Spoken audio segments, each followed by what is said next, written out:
is Satya Katara-Layton, and she's going to evaluate Denise's speech. Denise and Sir. So please welcome to the stage Satya Katara-Layton.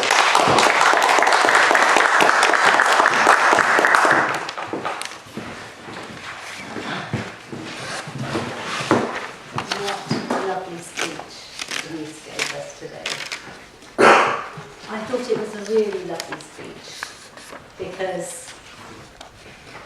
there was a real feeling of passion.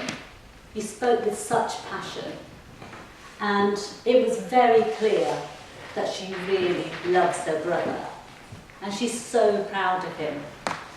And I think that sense of love and pride actually glowed out to us as an audience, and I think we all felt it, didn't we? Yes. And that really made us feel engaged and want to know more of what Denise had to say.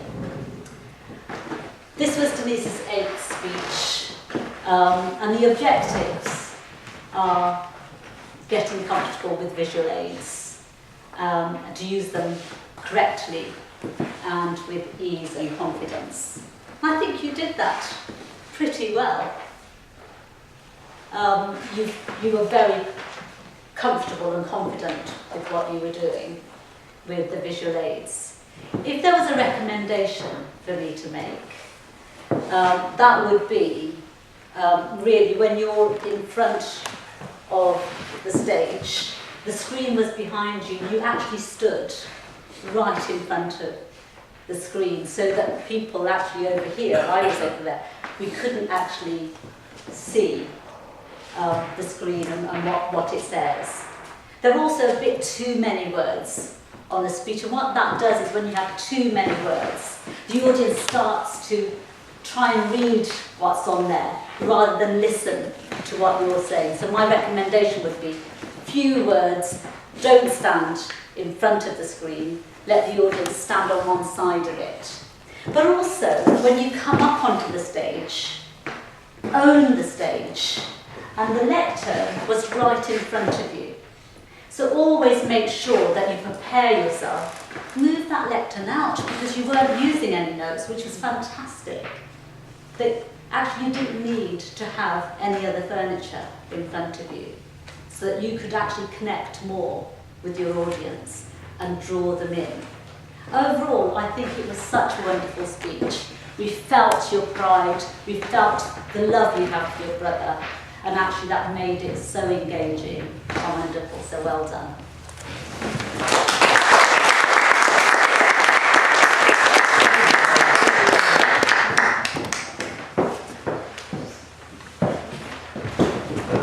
Our 5th and final speech evaluator for the evening is Mike Friedman. Mike Friedman, I'm so formal. And Mike is going to evaluate Nike's speech. So please, welcome to the stage, Mike Friedman.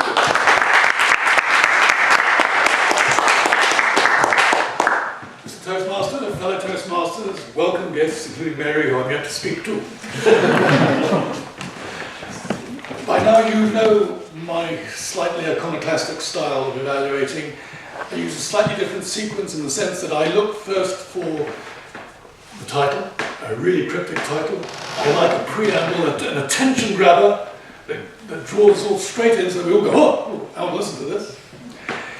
I like the speech to take us through 2 or 3 different scenes or ideas that differentiate and yet flow well, and a good summary or conclusion or call to action, or in this case moral, at the end of what was a really delightful story. So the question is, how did Marke live up to those criteria?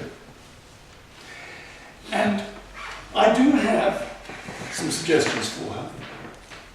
But before I come to the suggestions, which are the part that Marke wants to hear, let me first of all share with us all what I liked. I loved the way she dressed for the occasion. She was informal and yet smart. I loved the little gestures. She put her hand on the hip at one moment when she was giving a gesture about one of the characters that was talking. The story itself was delightful. The moral, simple, clear. And do you know something special, which is a real compliment to my she was gentle. Now sometimes Nike has been quite firm and harsh on this platform. Tonight she showed us a new side to her. I loved it. There are several ways in which this speech could have been even better. Look how the pen comes out. The obvious one is that she was telling a story to children. Now, for me, the attention grabber would have been to embrace us all. Something as banal as dearly beloved. Instead of these are 6-year-old, something really attention grabbing. And a question. Do you know why the sun and the moon live in the sky?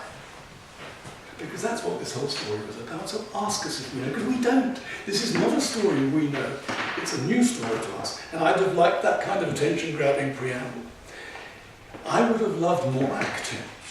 I would have loved a children's drawing of the sun over here. I would have loved a children's drawing of the moon over here. And I would have brought a large blue bath towel, which I'd have laid out undulating on the floor for the water. And I would have lived the characters of each of the sun. I would have brought down and put by the water. And as I was talking, and I'd have used different voices for the characters. And this would have really made it. We could have created a whole drama out of this. In summary, it was a lovely, gentle story, well within Nike's comfort zone. She used pauses and pace. We need to know when to say yes to Nike.